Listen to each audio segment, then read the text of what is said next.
함께 나누실 말씀은 예레미야 22장 1절부터 5절입니다. 제가 봉독하겠습니다. 여호와께서 이와 같이 말씀하시되 너는 유다 왕의 집에 내려가서 거기서 이 말을 선언하여 이르기를 다윗의 왕위에 앉은 유다 왕이여 너와 내 신하와 이 문들로 들어오는 내 백성은 여호와의 말씀을 들을지어다.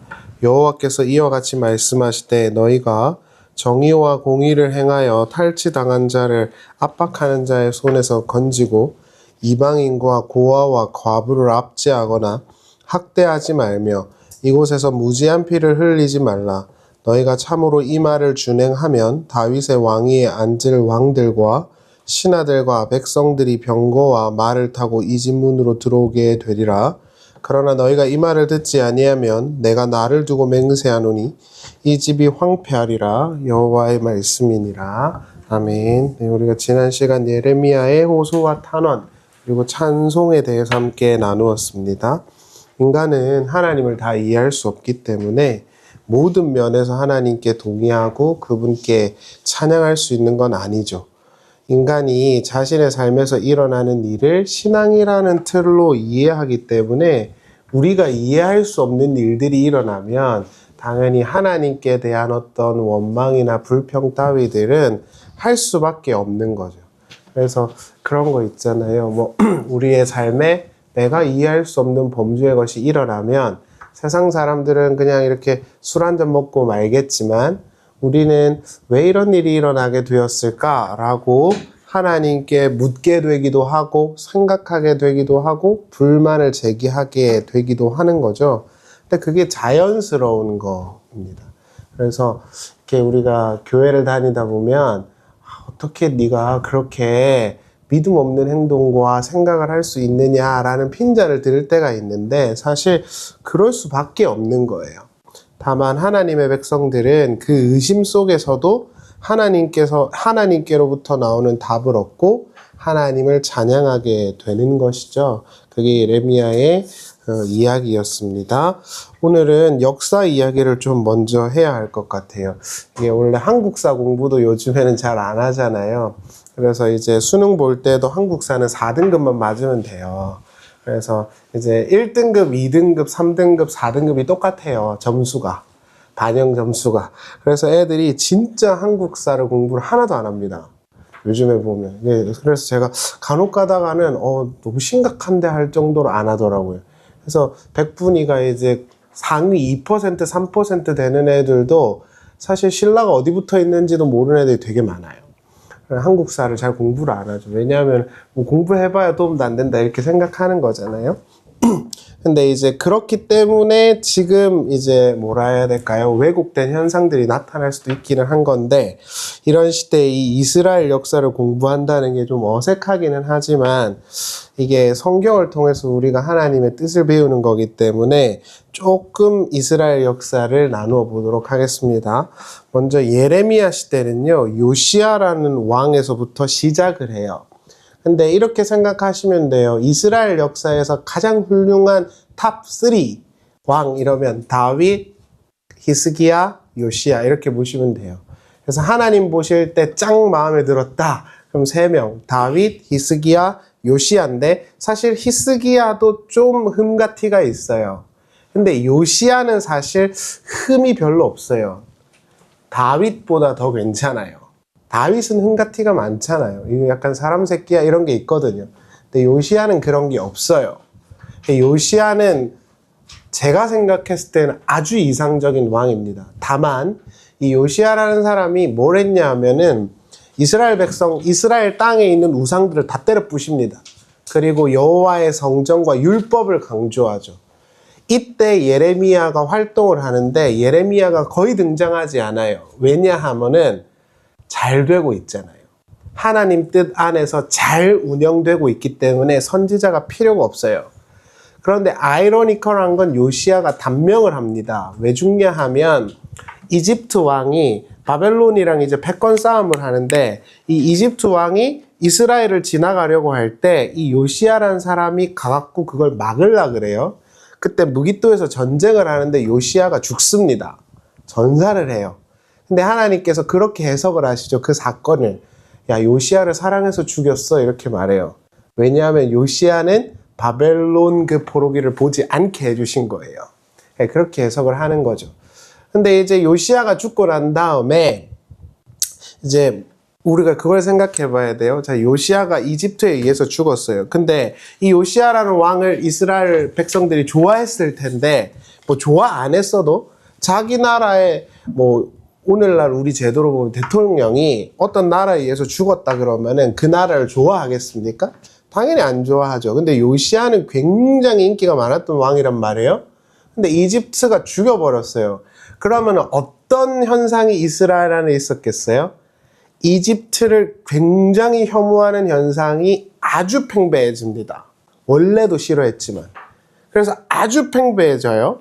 그 다음에 요시야의 이 아들이 4명이 있어요. 4명이 있는데 4명 중에 이제 한 명이 왕이 될 거 아닙니까? 근데 넷째가 왕이 돼요. 걔 이름이 살룸인데 왕명으로 여호아하스예요. 근데 이 왕이 돼요. 그럼 우리가 여기서 좀 질문을 해봐야죠. 왜 첫째가 아니고 넷째죠? 이거를 우리가 좀 정리를 해봐야 되는데, 이건 한국사가 아니라 우리가 진리를 찾아가는 성경의 역사라 좀 자세히 설명을 드리는 거예요. 근데 은근히 좀 재밌죠? 그럼 왜 그랬을까요? 제가 하루도 안 빠지고 뉴스 프로그램 다 보거든요, 제가. 근데 이제 세상 돌아가는 걸 좀 알아야 돼서 그냥 뉴스 프로그램을 싹 다 봅니다. 웬만한 건 다 보는데, 어찌됐든 이 하나님이 결여되어 있는 세상에서는 엄청 수싸움이 많잖아요. 네, 이것도 마찬가지입니다. 왜 첫째가 안 되고 넷째인 살룸이 됐냐? 살룸은 반 이집트파입니다.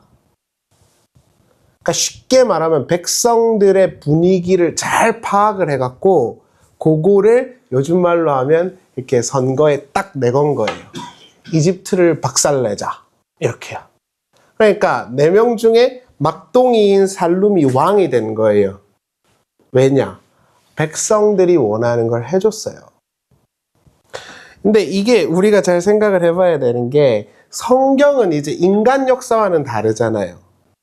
성경은 좀 이따가도 말씀드리겠지만 이스라엘은 신정국가입니다. 하나님이 세운 나라예요.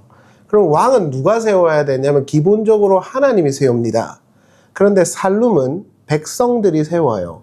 인간들의 인기에 의해서 세워졌단 말이에요. 그리고 그거를 아주 이 여우같이 잘 캐치를 해서 백성들이 이집트를 싫어하네? 그러니까 이집트를 몰아내자! 라는 식으로 이렇게 딱 선거 문구를 깐 거예요. 그러니까 사람들이 미친 듯이 좋아해갖고 넷째 동이 살룸을 왕으로 만들어요. 이 나머지 세 형 있잖아요. 그 중에 첫 번째 형은 좀 역사의 기록이 없고, 이 나머지 2사람은 친 이집트 파였을 가능성이 높아요. 그러니까 살룸이 왕이 된 겁니다. 그런데 우리가 인간 역사에는 그럴 수 있죠. 그러니까 저도 뉴스를 이렇게 보면 당연히 민주주의라는 것 자체가 어찌됐든 그 사람들의 어떤 그 성향과 니즈를 파악을 한 대표가 되는 거잖아요.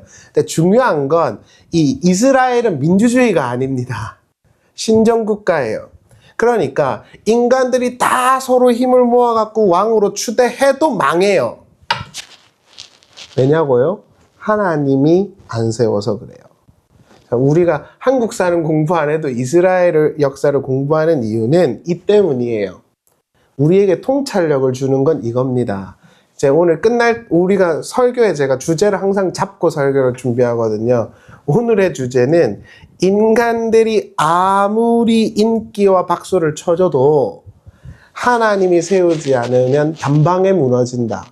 이거를 말하는 거예요. 그리고 그 안에서 보면은 사실 이 살룸이라는 사람이 그런 백성들의 눈치를 봤냐? 아니에요. 백성들의 눈치를 본 게 아니라 그런 척 하면서 자기의 뱃속만 채웁니다. 그래서 문제가 돼요. 한번 보시죠. 열왕기하 23장 30절. 신복들이 그의 시체를 병거에 싣고 무깃도, 여기서 그의 시체는 요시야예요. 요시야가 무깃도에서 죽습니다. 무깃도 이러면 여러분들이 아실 만한 산이 하나 있어요. 갈멜산이에요.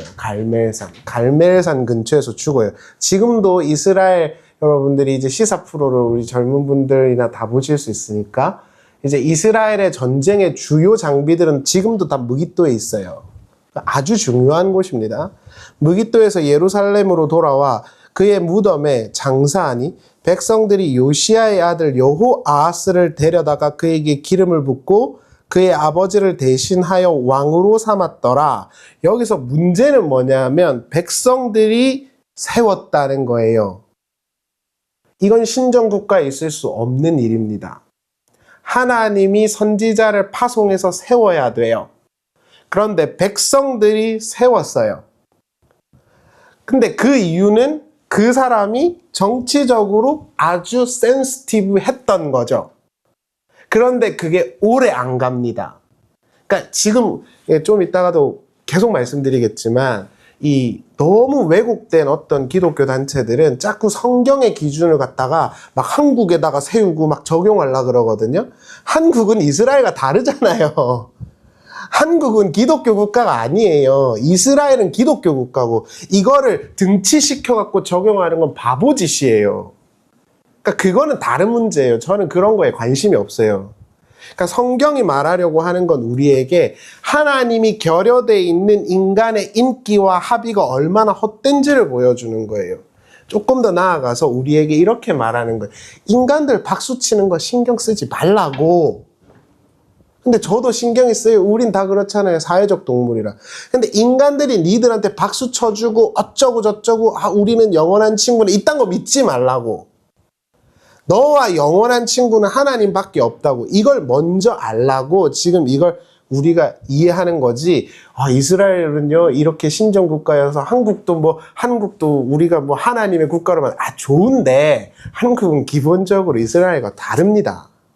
그래서 그걸 적용하는 건 말이 안 되죠.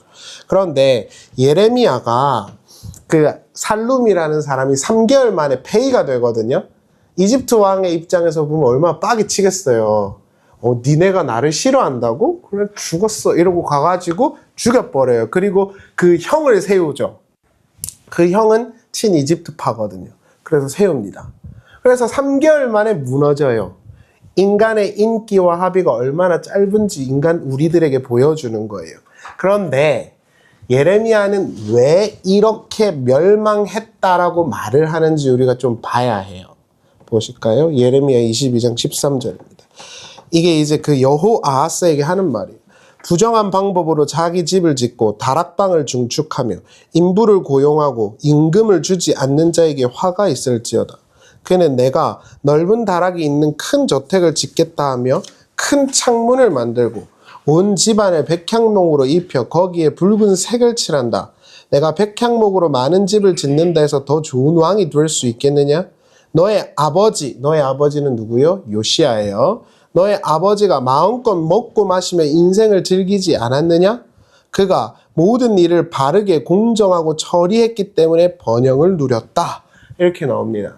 자, 여호아하스를 예레미야가 뭐라고 말하냐면 네가 친이집트파다, 반이집트파다 이거를 말하지 않아요. 이거는 그냥 세상 역사고 정치가들, 호사가들이 하는 말이에요. 우리는 성경을 공부하러 온 거니까. 성경은 뭐라 그러냐면 여호아하스야, 네가 얼마나 인간들의 인기를 좋아하는지 내가 잘 알고 있고 그걸 역으로 이용해갖고 네 뱃속을 채웠는지 내가 알고 있다.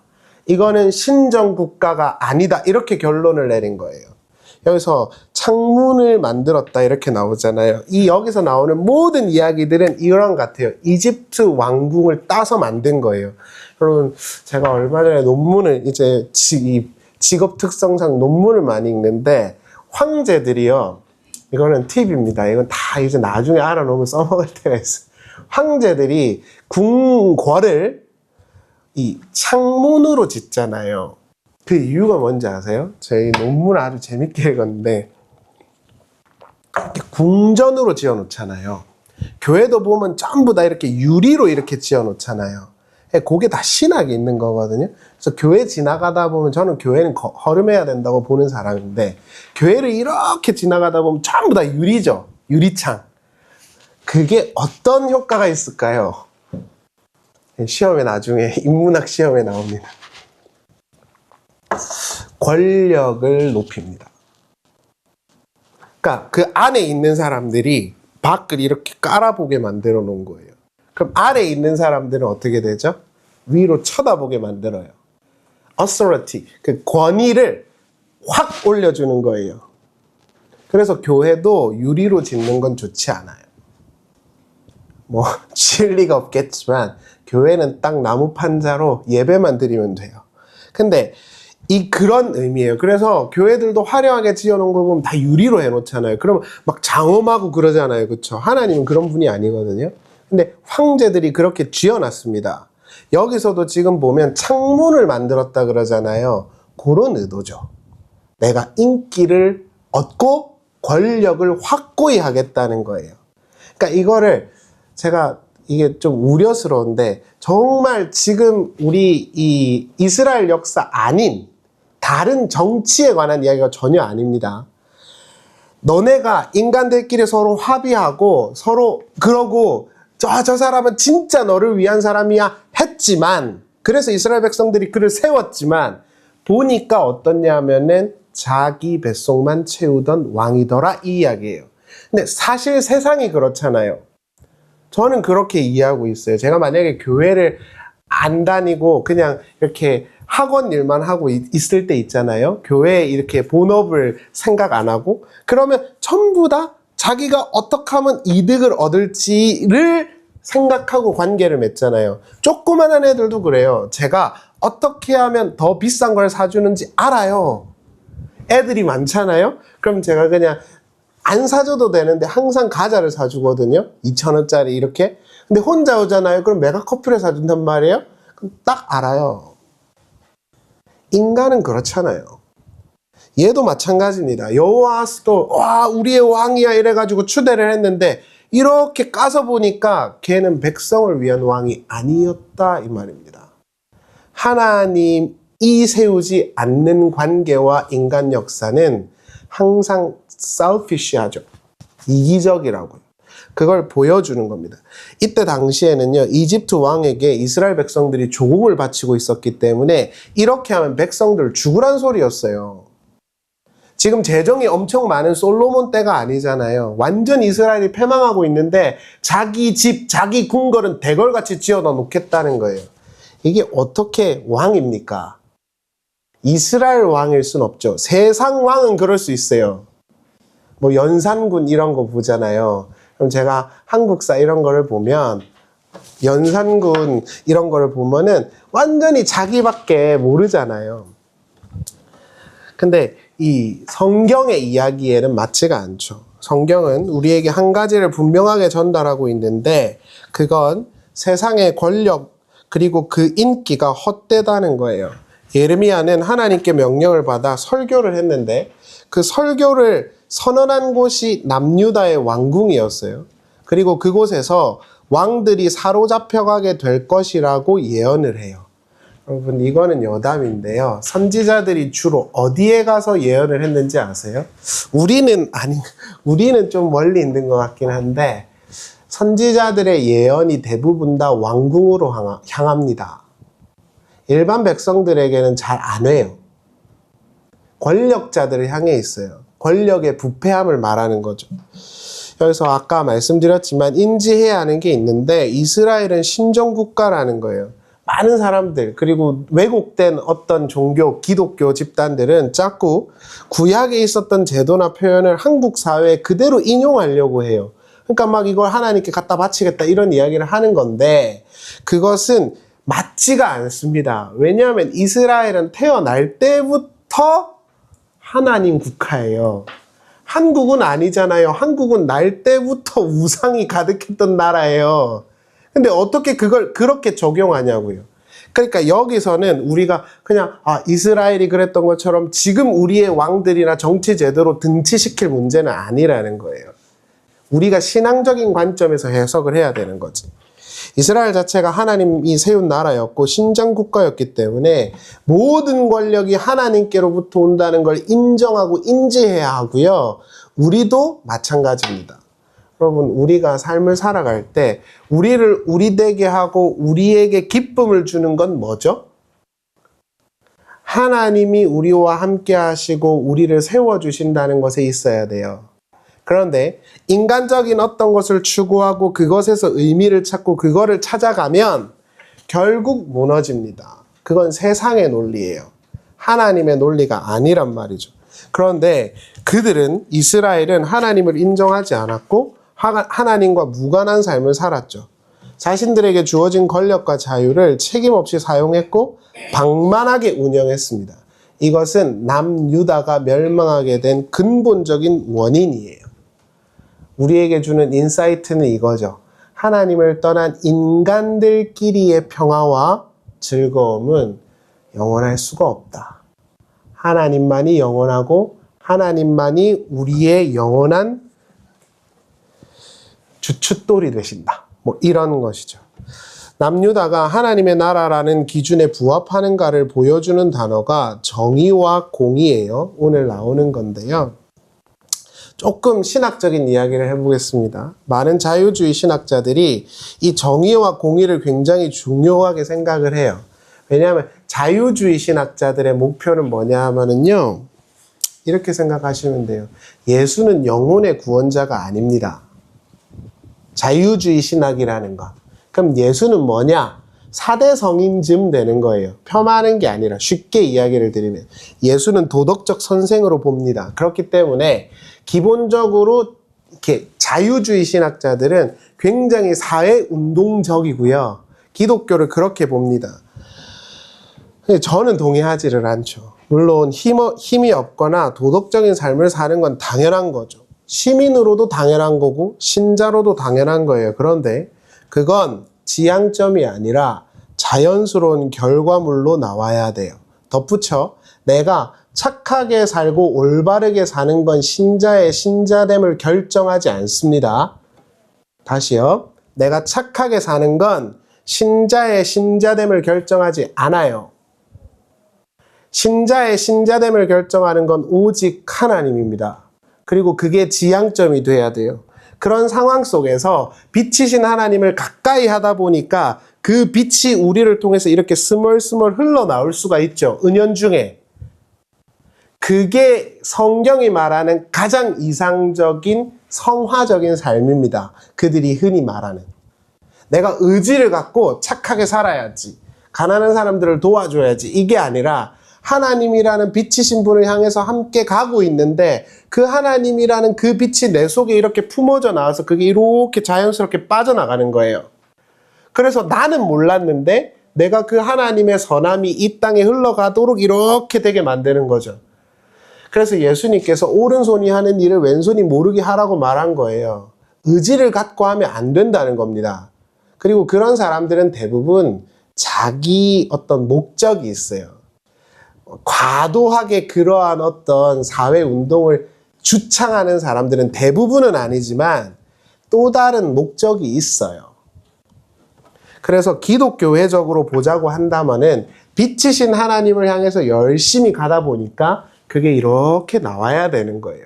실제로 제가 이렇게 자랑처럼 들으실 수는 있긴 한데 사람들이 저한테 좀 특이하다고는 해요. 왜냐하면 학원비를 과도하게 안 받거든요. 애들 오면 엄청 퍼다 주거든요. 그 이상하다 그러죠. 기본적으로 저보다 2배 이상은 받아요. 저보다 안 해줘도. 사람들이 이상하다고는 하죠, 저한테. 근데 이제 걔네가 이해하는 건, 아, 저 사람은 약간 기독교고 목사니까 그런가 봐, 이렇게 이해를 하는 거예요. 근데 제가 예를 들어서 의지를 갖고 막 그렇게 하잖아요? 그럼 그건 반드시 내 자랑이 됩니다.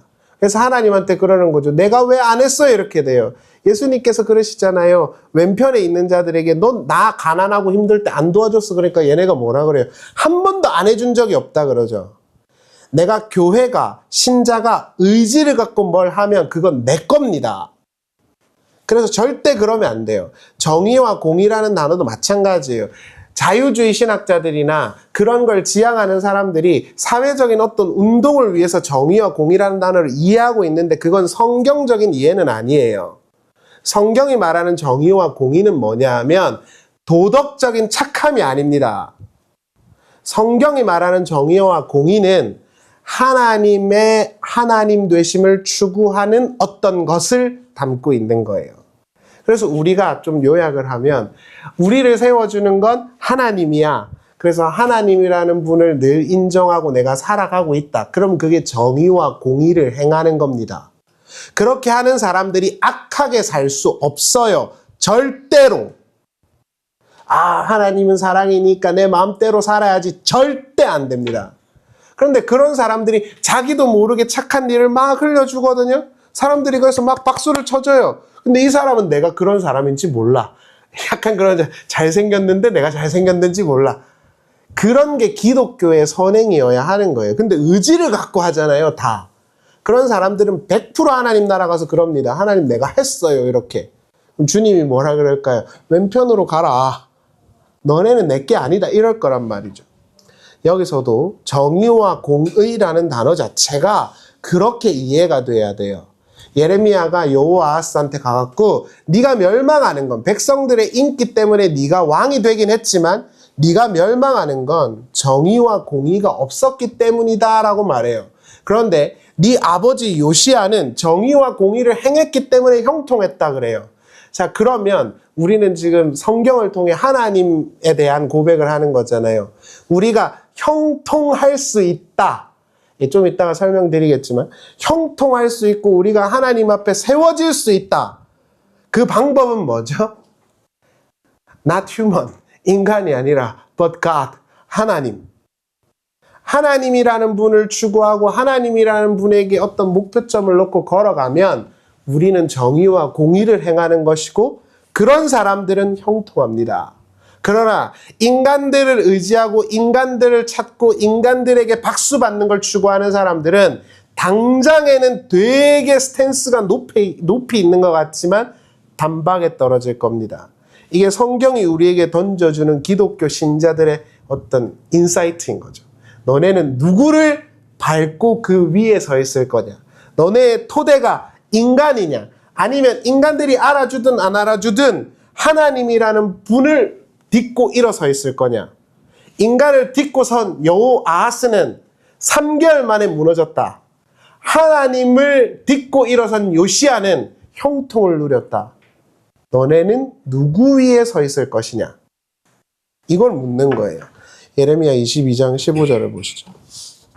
내가 백향목을 많이 사용해서 왕이 될 수 있겠느냐? 이 메가가 여호아하스예요. 백성들의 인기를 얻어서 왕이 된. 내 아버지가 먹거나 마시지 아니하였으며 정의와 공의를 행하지 아니하였느냐? 여기서 정의와 공의가 그대로 나오죠. 정의 미슈파트, 공의 체다카예요. 이걸 추구했는데 네 아버지가 형통했대요. 여기서 형통이라는 걸 조금만 수정할게요. 토부예요. 형통이라고 생각하면 우리는 그런 거잖아요. 잘 될 거야 이렇게 생각하는데 그게 아니라 선하다는 뜻이에요. 공의와 정의를 추구해서 하나님 보시기에 선했어 이런 뜻이에요. 하나님을 추구하고 하나님 나라를 추구했기 때문에 선했어 이래요. 근데 요시야가 여러분 한 가지 팁은요. 내 아버지가 먹거나 마시지 아니하였으면 이게 무슨 말이에요? 그러면 이거가 조금 이제 다른 이야기일 수도 있긴 한데 요시야는 과도하게 백성들을 빨아먹지 않았어요. 가난한 사람들의 억울함을 풀어줬고 가부들을 도와줍니다. 근데 여호아하스는 어때요? 먹거나 마시는 거에 만족을 안 합니다. 욕심을 부리죠. 그게 악한 거예요.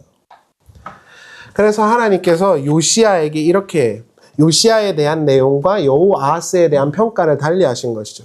자, 그러면 그 미슈파트 체다카라는 걸 조금만 더 정리를 해보면요. 미슈파트는 모세오경에서 율법으로 번역이 되는 단어입니다. 그래서 아까도 말씀드렸지만 사회운동적으로 이해돼서는 안 된다는 거예요. 물론 제가 누차 말씀드리지만 저도요, 이거는 여담인데 저도 세금이 생각보다 많이 나올 때 생각을 많이 해요. 그리고 내가 기독교인으로서 이런 문제들을 어떻게 대해야 될까 이런 생각을 많이 해요. 어떻게 하면 탈세를 할까? 아니면 그냥 제대로 낼까? 이런 거 고민을 한다고요. 그러니까 기독교인이니까 그래 하나님의 은혜가 다니까 그렇게 사는 건 의미 없어가 아니라고요. 고민해야 맞다고요. 그리고 가능하면 사람들이 다 합의한 어느 정도 수준은 해야 할 거 아니에요. 그건 기본이죠. 그리고 가난하고 힘든 사람들 저 맨날 오면은 문자 와요. 문자 와가지고 제가 후원하는 친구가 있거든요. 그럼 걔가 편지를 보내줘요. 그러니까 그런 거 당연한 거죠. 그러나 그게 지향점일 수는 없다는 거예요. 하나님 나라라는 걸 추구하다 보면 은연중에 나와야 되죠. 그렇게 설명할 수 있는 근거가 뭐냐면 출애굽기 24장 3절인데 한번 보시죠. 모세가 와서 여호와의 모든 말씀과 그의 율례를, 여기서 율례가 미슈파트예요. 그러니까 미슈파트라는 건 하나님 아버지의 법도 뜻 이런 뜻이에요. 하나님을 추구하고 하나님의 통치하심을 추구했다는 뜻입니다. 그래서 요시야는 왕이지만 하나님을 왕으로 두고 살았기 때문에 하나님 보실 땐 선했던 거고 그가 그 이스라엘의 가장 처참했던 혹한기를 겪지 않은 겁니다. 우리에게 말하는 거라고요. 하나님을 왕과 하나님의 통치하심을 기뻐하면서 살아야 결국 우리가 안전하다고요. 인간이 아니라. 그런데 참 재밌는 건 이 미슈파트란 단어를 모세오경에서 찾아보잖아요. 그럼 어떻게 설명을 하냐면 가난한 자와 고아와 과부를 돌아봐라로 붙여놔요. 그래서 이게 붙어 있는 걸 하는 거예요.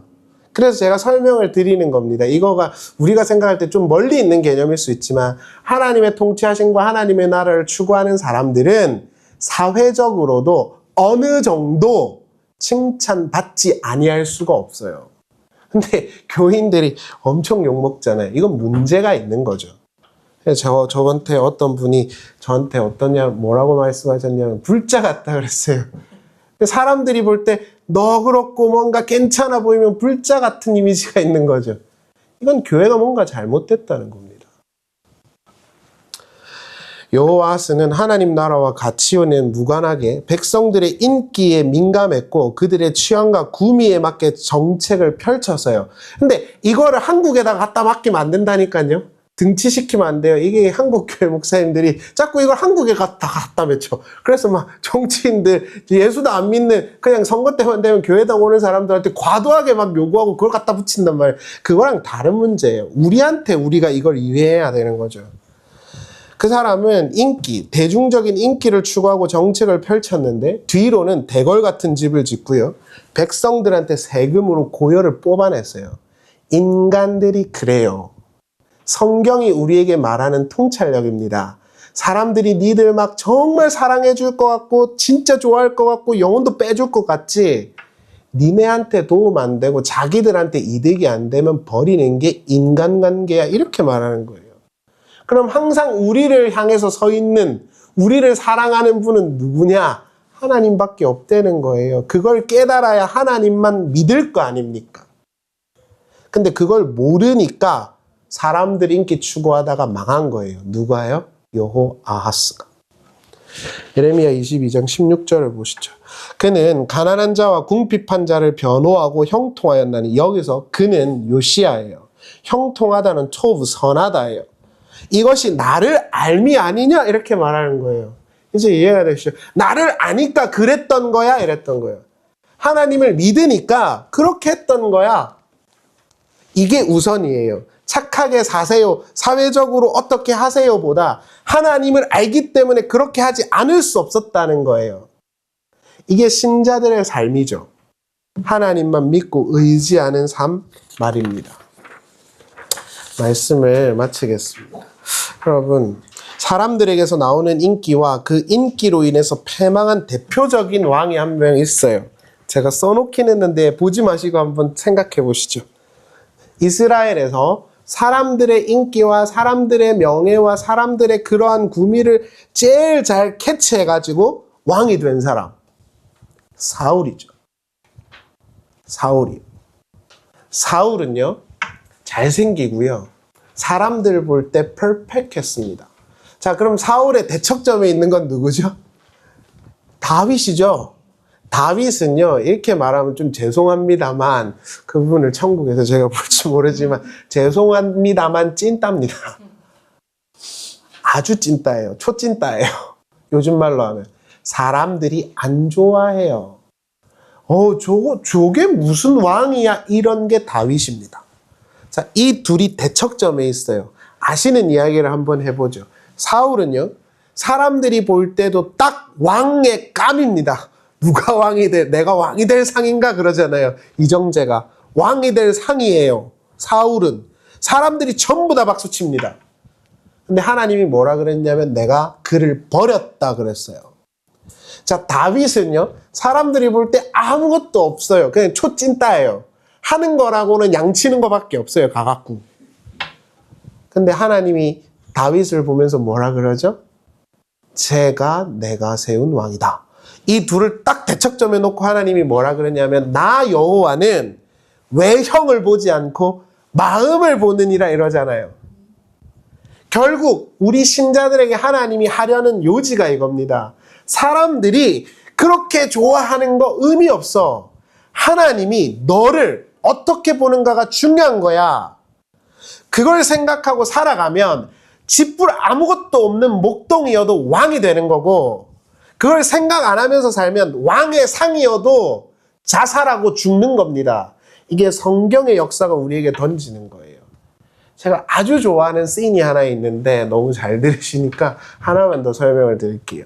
자, 사무엘이라는 사람이 있어요. 사무엘이, 저는 우리 모든 보편적인 저를 포함한 우리 모두라고 생각하는데요. 사무엘이 사울을 폐위했다 그래갖고 하나님이 왕을 세우러 가라 그래요. 누구 집에 갈까요? 그랬더니 베들레헴 이세 집에 가라 그래요. 이거 꼭 기억하십시오. 하나님이 누구를 사랑하시는지를 보여주는 장면이에요. 가라 그래요. 그때 사무엘이 뜰렁뜰렁 갑니다. 자, 사무엘은 이때 당시만 해도 뭐라 해야 될까요? 요즘 말로 하면 국무총리쯤 될까요? 그보다 위에 있어요. 그런데다가 이 사람은 하나님의 사람이에요. 이 사람이 떴다 하면 다 구름같이 몰려들어요. 근데 사무엘이 그 작은 베들레헴 동네에 있는 이세 집에 간대요. 그럼 여러분들은 어떠시겠어요? 우리 아빠 집에 온다는 거예요. 정영순 씨 집에 우리 사무엘님이 오신다. 그러면은 제일 좋은 옷 빼입고 막 목욕 재개하고, 혹시 모르잖아요. 공감을 안 하시. 혹시 모르잖아요. 아, 잘해줄지. 지나가다가 너 하나님이 사랑하신다 한마디 들을지. 그래가지고 사람들이, 그 아들들이 전부 다 이 옷을 말끔하게 의관을 정지하고 이렇게 있습니다. 사무엘이 딱 가요. 그래가지고 하나님한테 딱 보니까 너무 괜찮아, 첫째가. 그래가지고 왕을 세울까요? 이랬더니 하나님이 노, 둘째 노, 셋째 노, 이래가지고 다 했어요. 근데 없어요, 왕감이. 그래서 하나님 뭐라 그러냐면 사무엘한테, 이 돌팅아, 내가 사람들이 좋아할 만한 외형을 버렸다는 걸 너가 사울을 통해서 못 배웠어? 쟤네 아니야 이래요. 그래가지고 사무엘이 물어보죠. 아들 끝났어? 아들 없어? 그랬더니 이새가 뭐라 그래요? 하나가 있는데요, 자기 양을 쳐요 이래요. 사무엘이 왔는데도 아무도 안 알아줘도 자기 양을 치고 있었다고요, 다윗이. 그걸 보신 거예요. 그래서 왕이 된 겁니다. 여러분, 우리도 마찬가지죠. 저는 그 장면을 보면 참 위로가 너무 많이 돼요. 사람들이 안 알아줄 수 있어요. 사람들이 박수 안 쳐줄 수도 있다고요. 저도 옛날에는 조용기처럼 될 줄 알았는데 그런 게 아주 멀리 있어요. 그러면은 뭐 의미 없는 거 아니냐? 의미 없습니까? 아니라고요. 의미가 너무 있다고요. 아, 자식 키우는 거, 내가 그냥 매일매일 출근하는 거, 내가 우리 부모님이랑 밥 먹고 내가 봉사하는 거, 일하는 거, 아이고 사람들 다 하는 거고 의미 없는 거지 뭐. 진짜 의미 없어요? 그냥 루틴이에요? 아닙니다. 하나님이 보고 계시다는 걸 기억하세요. 그게 성경이 우리에게 말하는 것입니다. 예레미야 30장 14절을 보시죠. 너를 사랑하던 자가 다 너를 잊고 찾지 아니하니 이는 내 악행이 많고 내 죄가 많기 때문에 나는 내 원수가 당할 고난을 내게 받게 하며 잔인한 징계를 내렸도다. 이게 뭐냐 하면은, 네가 그렇게 사랑하던 네 친구들도 너를 버렸고, 너를 사랑하던 애들도 너를 다 버렸어. 이게 인간관계입니다. 옛날에는 김광석이나 유지아 노래 보면은 이렇게 사랑 노래는 없었던 것 같은데 온갖 곳에서 다 사랑을 말하잖아요. 근데 진정한 사랑은 어디 있습니까? 하나님밖에 없죠. 여러분, 제가 하나님을 대신할 만한 사람인지는 모르겠지만 우리가 살다 보면 직장 상사, 또 애들 키우는 거, 일하는 거, 또 뭐 집안일 하는 거, 이게 너무 그냥 일상적이고 재미없는 일 같을 수 있잖아요. 사람들이 알아주는 것도 아니고. 그러나 그것 속에서 자기에게 주어진 삶을 만족하면서 하나님의 통치를 생각하면서 살아갔기 때문에 아무도 인정을 안 해줘도 하나님이 다윗을 인정한 겁니다. 그리고 다윗이 왕이 된 거죠. 하나님 나라의 왕은 그렇습니다. 아까 요시야를 향해서 하나님이 그러시죠. 요시야가 먹거나 마시기만 했다. 과도하게 욕심을 부리지 않았어요. 주어진 일만 했다고요. 에녹도 자기 자식만 돌보다가 죽었죠. 그러나 하나님이 그를 데려가셨어요. 기독교 신앙은 이런 겁니다. 우리가 믿는 하나님은 아무도 알아주지 않아도 우리를 보고 계시고 또 모르죠. 우리 모두가 언젠가 다윗처럼 또 영향력 있는 인물이 될지도요. 기도하시겠습니다. 우리 잠깐 기도하면 좋겠는데요. 우리에게 주어진 양이라는 거가 있을 겁니다.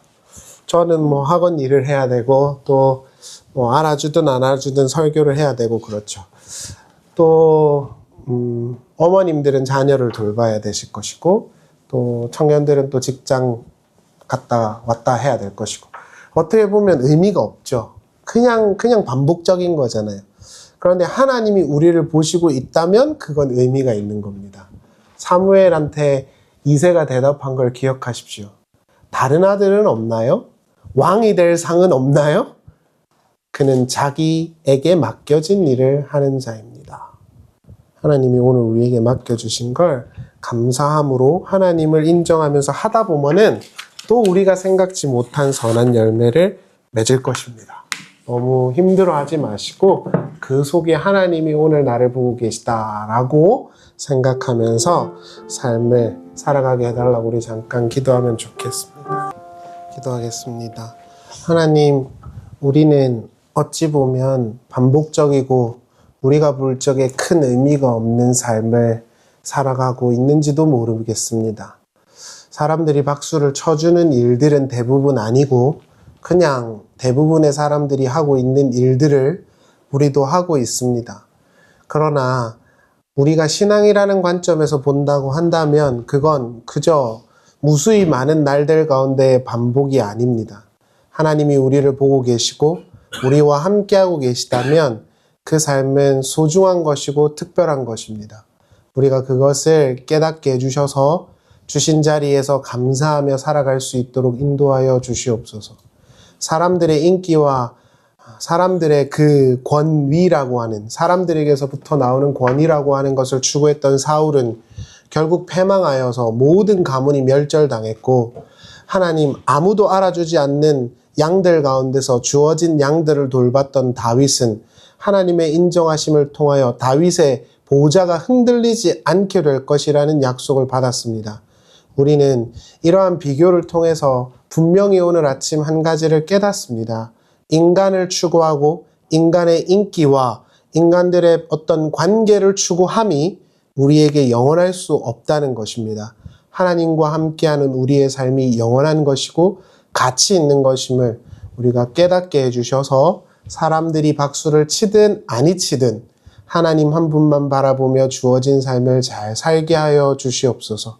주신 가족, 주신 자녀, 주신 부모, 우리 모두 다 주어진 자리에서 감사하며 서로 위로하며 과도하게 욕심 부리지 않고 하나님 주신 것 안에서 먹고 마시며 하나님을 찬양하고 서로 사랑하며 살아갈 수 있는 우리의 삶이 되게 하여 주시옵소서. 하나님, 어린 아이에서부터 어른에 이르기까지 각자 주어진 필요를 주께서 다 아시오니 가장 선하게 채워주시고 필요 때마다 하나님 꼭 필요한 것들을 채워주시고 가장 선하게 인도하여 주시옵소서. 몸과 마음이 지친 분들을 위로하여 주시고 늘 하나님 안에서 평강과 소망을 찾게 하여 주시옵소서. 돌아가는 발걸음도 지켜주시고 환절기라 많이 아픈데 하나님께서 영육간에 강건하게 되도록 늘 지켜주시고 보호하여 주시옵소서. 주 예수 그리스도의 은혜와 하나님의 사랑과 성령의 교통하심이 사랑하는 성도님들과 함께 하시기를 간절히 축원하옵나이다. 아멘.